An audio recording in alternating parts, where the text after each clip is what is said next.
بسم اللہ الرحمن الرحیم۔ السلام علیکم معزز سامعین اکرام، اللہ تعالیٰ نے اس کائنات میں بے شمار ایسی شاہکار مخلوقات تخلیق کی ہیں جو شروع دن سے لے کر آج تک انسان کے لیے حیرت کا سرچشمہ بنی ہوئی ہیں۔ ایسی بہت سی چیزیں ہیں جنہیں ہم قصے کہانیوں اور تاریخ کے پنوں میں تو سنتے آئے ہیں، لیکن ان کے ہونے یا نہ ہونے کا کوئی ٹھوس ثبوت نہیں ملتا۔ سامعین، انہی دیکھی اندیکھی مخلوقات میں سے ایک ہے جل پری۔ جب ہم تاریخ کے ورقے کھنگالتے ہیں تو ہمیں بہت سی ایسی کہانیاں اور واقعات ملتے ہیں جو جل پری کے وجود کی دلیل تو دیتے ہیں، لیکن ان میں سے کوئی بھی پختہ یقین کی مہر ثبت کرنے سے قاصر ہے۔ تو چلیے آج ہم بھی اس راز سے پردہ اٹھانے کی کوشش کرتے ہیں۔ سن 1493 کرسٹوفر کولمبس نے دعویٰ کیا کہ اس نے ڈومینک ریپبلک کے قریب سفر کرتے ہوئے ایک ایسی مخلوق کو پانی میں تیرتے ہوئے دیکھا جو بظاہر تو انسان تھا، لیکن اس کا آدھا دڑ بالکل مچھلی سے مشابہت رکھتا تھا۔ وہ لکھتا ہے کہ اس نے اس واقعے کو نوست سمجھا اور مزید تحقیق کرنے کے بجائے اپنے جہاز کا رخ موڑ لیا۔ اس نے یہ بھی لکھا کہ انسان جل پری کے وجود کا جو تخیل پینٹنگز اور کتابوں میں پیش کرتا ہے وہ بالکل ویسا نہیں جو اس نے سمندر میں سفر کرنے کے دوران دیکھا۔ کولمبس کے ان دعووں نے سوالات کا ایک نیا باب کھول دیا۔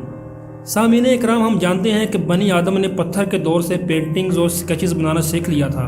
اس بات کا ثبوت ہمیں دنیا میں موجود ان گنت غاروں سے ملتا ہے جن کی دیواریں حضرت انسان کے بنائے ہوئے نقش و نگار سے بھری پڑی ہیں۔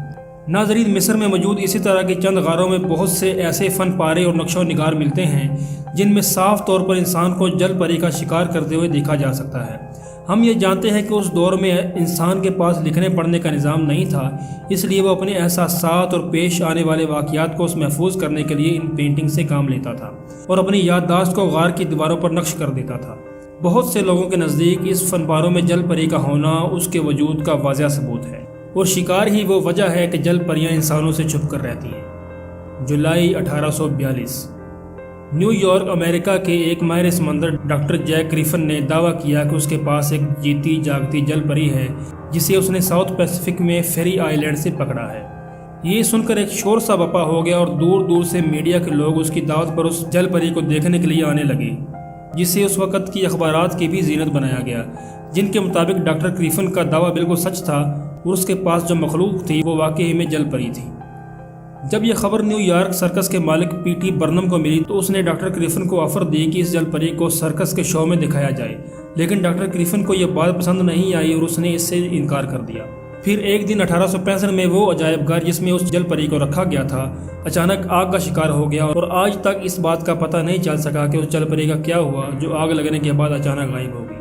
سن 2012 میں اینیمل پلانٹ اور ڈسکوری چینل نے مل کر مرمیڈ دی باڈی فاؤنڈ کے نام سے ایک ڈاکومنٹری چلائی جس میں اینیمیشن کے ذریعے جل پریوں کی زندگی کو دکھایا گیا تھا۔ اس ڈاکومنٹری نے بہت پذیرائی حاصل کی۔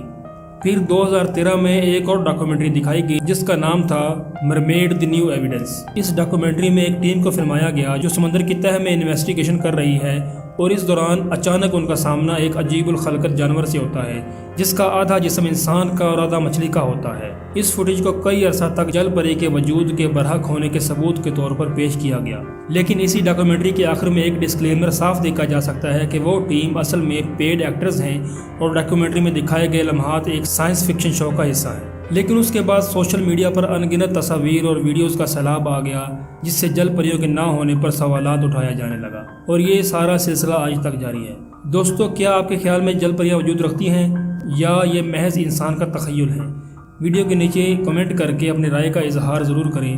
اگر آپ کو ویڈیو اچھی لگے تو اسے لائک کریں اور سوشل میڈیا پر شیئر کریں، اور ہمارے چینل کو سبسکرائب کرنا اور بیل نوٹیفیکیشن آن کرنا نہ بھولیں تاکہ آپ کو اس طرح کی مزید اچھی ویڈیوز ٹائم پر ملتی رہیں۔ اللہ حافظ۔